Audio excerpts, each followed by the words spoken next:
Saudos, amados irmãos, com a paz do Senhor, amém? Eu convido você a, neste momento, fazer parte desse devocional juntamente comigo.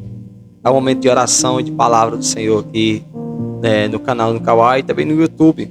Eu já quero te pedir para me seguir, curtir, compartilhar, não por fama, mas para que a palavra do Senhor chegue mais longe. Você pode estar me ajudando a pregar a palavra do Senhor. Aqui o conteúdo que a gente compartilha conteúdos que edificam a vida cristã. Então você pode me ajudar nessa batalha, nessa caminhada. Por isso já vai deixando o teu like, já vai compartilhando e aperta aí para me seguir. Todo dia nós temos devocional aqui. Dificilmente acontece uma vez eu não postar por conta da correria, mas eu tô sempre postando devocional. Convido você nessa manhã, irmão, fazer juntamente comigo, meu irmão, um devocional, já entregando o teu dia ao Senhor e que nessa manhã Deus venha te abençoar. Vamos orar ao Senhor? Senhor Deus e eterno Pai, obrigado, meu Senhor, por mais esse dia. Eu estou aqui, Senhor, como teu ministro, para pregar a tua palavra.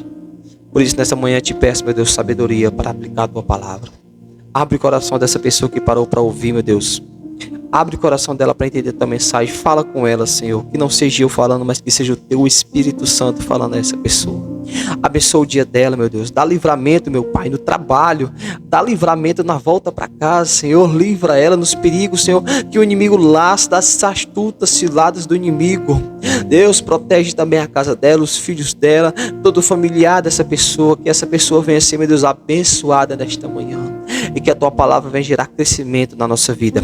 Assim, meu Deus, eu já inicio este momento, Pai, de oração ao Senhor, pedindo a tua graça, a tua misericórdia. Que o teu Espírito Santo fale ao nosso coração, pois não viemos aqui ouvir a voz dos homens, mas ouvir a voz do teu Espírito Santo. Assim eu te oro, meu Pai, e te agradeço em nome de Jesus. Amém. Amém, meus irmãos, louvado seja Deus. A palavra que está no meu coração nesta manhã está no livro de Jonas. O capítulo é o 4, irmão. Vamos ler simplesmente o versículo 1. E já tem muita coisa para nós meditar nessa manhã. E diz assim a palavra do Senhor. Capítulo 4, versículo 1 do livro de Jonas. Mas desgastou-se Jonas extremamente disso e ficou irado. Louvado seja o nome do Senhor. Esse momento, todo mundo conhece a história de Jonas, né? Eu creio que todos que estão vendo esse vídeo, eu creio que conhecem a história de Jonas, até porque Jonas é conhecido como o profeta rebelde, né? E não quis obedecer o chamado do Senhor. Mas para quem não conhece, eu vou resumir. Jonas foi um profeta escolhido por Deus para pregar numa cidade chamada Nínive. A cidade de Nínive, ela tinha aproximadamente 7,5 quilômetros de extensão, né, ao quadrado, né, de tamanho. O tamanho da cidade era 7,5 quilômetros. O tamanho da cidade. A cidade tinha aproximadamente 100 mil habitantes, né? 100 mil a 150 mil habitantes aproximadamente ela tinha. Era uma cidade muito grande para a época. Alguns historiadores calculam que era 3 vezes maior do que Babilônia, a cidade de Nínive. Nínive era um povo difícil, gente. Um povo mau, um povo mesmo era sem misericórdia.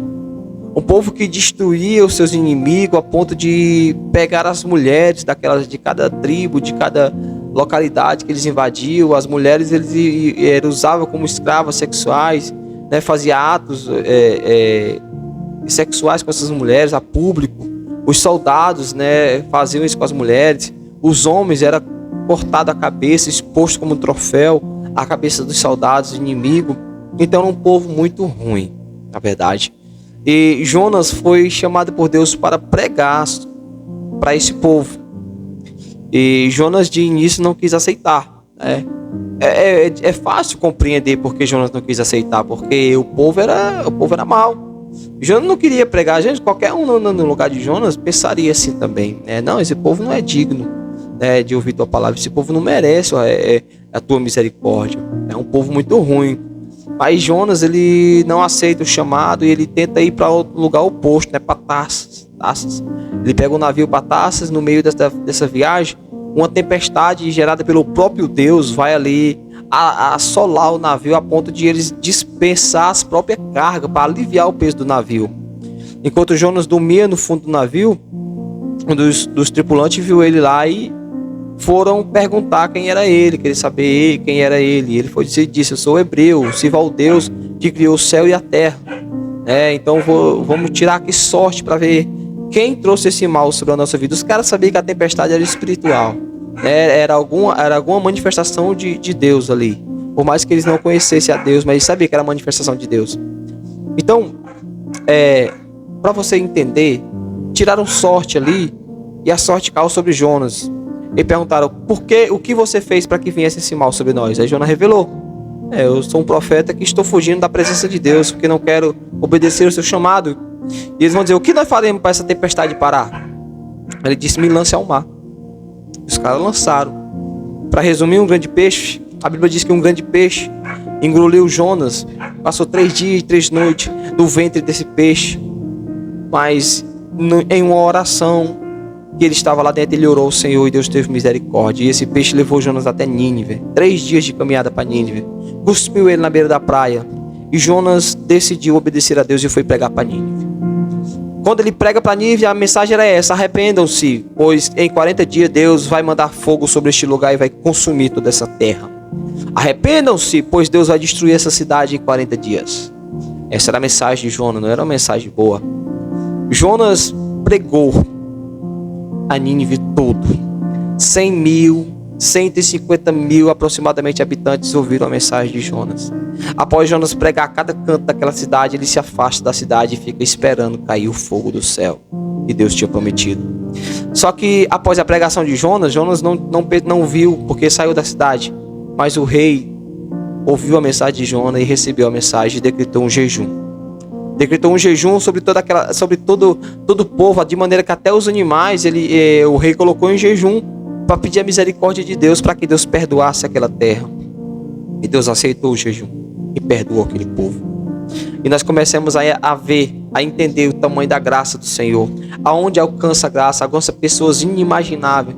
Porque talvez tem pessoas na sua família que você acha que Deus não consegue salvar, que é impossível a salvação chegar para ela, porque já fez muita coisa ruim, porque já se envolveu muito. Só que eu quero te dizer nessa manhã: a graça de Deus, ela alcança pessoas inimagináveis.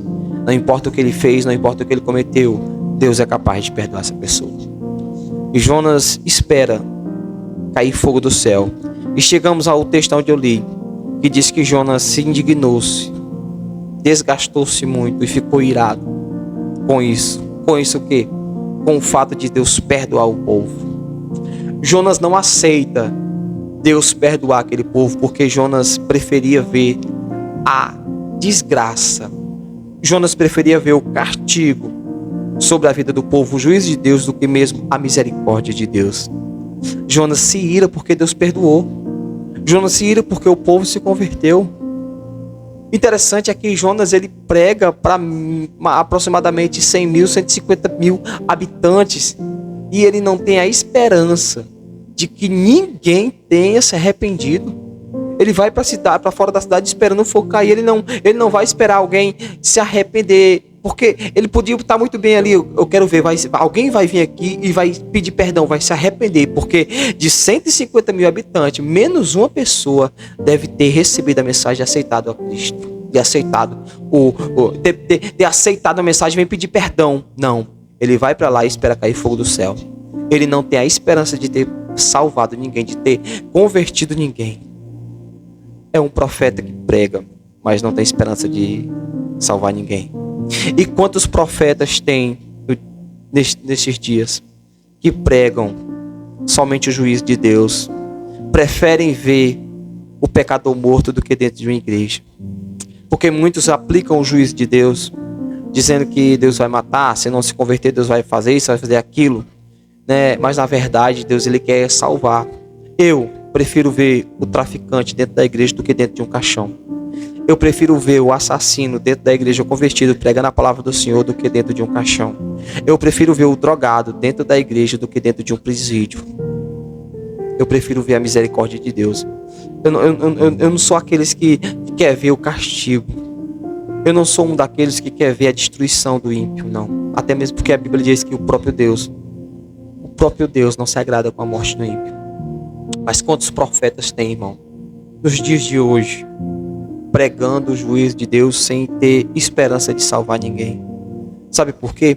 Porque pregam sem misericórdia, pregam na ira, pregam sem a misericórdia e a graça de Deus, sem entender a graça. Quando eu olho para a vida de Paulo, para o passado de Paulo, e por que Deus fez através de Paulo, a graça só fica maior ainda, porque Paulo era um perseguidor. E até mesmo Ananias, quando Deus falou para ele que ele fosse até a casa onde Saulo estava, para que orasse nele, porque ele era um vaso escolhido, Ananias também ficou sem entender. Meu Deus, ele chegou ao ponto de perguntar: Senhor, tu sabe quem é esse homem? Tu sabe quem é esse homem? Como se Deus não conhecesse a vida de Paulo. A graça de Deus é inimaginavelmente grande, não tem como calcular.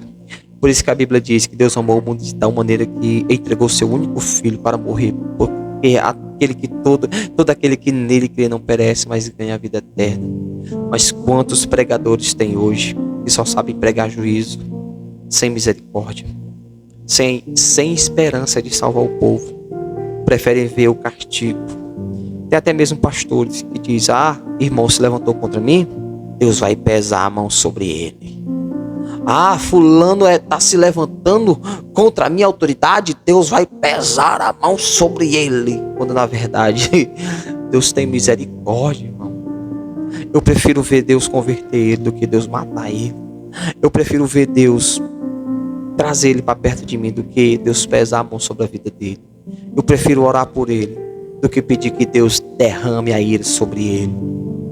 Porque muitos hoje, conhecedores da palavra, pregam a palavra, mas não tem misericórdia de ninguém. E uma das coisas que Jesus odiava nos fariseus era isso. A ponto de, no capítulo 23 de Mateus, Jesus vai confrontar eles dizendo: vocês se gabam de dar o dízimo do edro, do hortelã, de tudo bem direitinho, mas na verdade esquecem os conceitos mais importantes: a misericórdia. A misericórdia e a justiça são o mais importantes. É muito melhor nós termos misericórdia do que desejar a ira de Deus. Então a mensagem é essa: pregue, mas pregue com misericórdia. Não seja um Jonas que prefere ver o castigo, prefere ver a ira, prefere ver o fogo descer do céu. Porque hoje em dia, irmão, tem pessoas que se a pessoa não quiser receber o evangelho, ela quer que Deus mate. Se a pessoa não quiser ouvir a mensagem, ela quer que Deus mate. Se a pessoa não aceita a visita, ela quer que Deus mate. Eu sei, não aceita o evangelho, Jesus disse: bate no pó da chinela. O juízo de Deus vai ser sobre a vida dela, mas eu não posso desejar isso sobre a vida da pessoa. O próprio Deus se responsabiliza por isso. Aí ele diz que a vingança é dele, ele retribui. Eu sou apenas um mensageiro. Porque quando a pessoa ela se perde, você precisa entender isso aqui: somos nós que estamos perdendo, Satanás está ganhando. Quando uma alma morre sem Cristo, Satanás está ganhando. Nós perdemos. E até quando você vai se conformar em perder? Até quando você vai se orgulhar de perder? Porque quando um traficante morre, talvez você fique feliz. Quando um assassino morre, e você esquece que está perdendo uma alma, e você se orgulha de perder. Isso aqui é muito forte. Quantas pessoas estão se orgulhando de perder? Aquele traficante poderia ter sido salvo. Aquele traficante poderia ter se arrependido. Talvez se você tivesse orado mais por ele. Eu não estou jogando a culpa para cima de você desse perdido. Ele é responsável pelos seus atos. O que eu estou querendo dizer é que nós não podemos se orgulhar da morte do ímpio, porque ele poderia ser salvo. Pregue, mas pregue com misericórdia. O interessante é isso: que Jonas entregou a mensagem do jeitinho que Deus mandou, mas não teve a esperança de salvar ninguém. Mas pregue a mensagem do jeito que Deus te entregou, mas tenha a misericórdia, tenha a esperança de que as pessoas se arrependam. Por isso que muita gente não está se convertendo, porque nós pregamos para mostrar conhecimento sem intenção de ganhar a pessoa. Já parou para pensar que nós pregamos o evangelho para mostrar o conhecimento, a teologia que temos, quando na verdade a intenção é de ganhar a pessoa, e nós se preocupamos mais em explanar mostrar o conhecimento, mostrar o hebraico, falar o grego e se esquece de focar naquela alma, em ganhar aquela alma. Pregue com a misericórdia do Senhor. Que Deus abençoe a tua vida. Pai, abençoa essa pessoa, meu Deus, que ouviu essa mensagem, que essa mensagem gere crescimento na vida dela. Senhor, nos ensina a ter misericórdia daqueles que estão perecendo, Senhor. Que a tua graça e a tua bondade alcance eles também, Senhor. Assim nós te oramos e te agradecemos em nome de Jesus.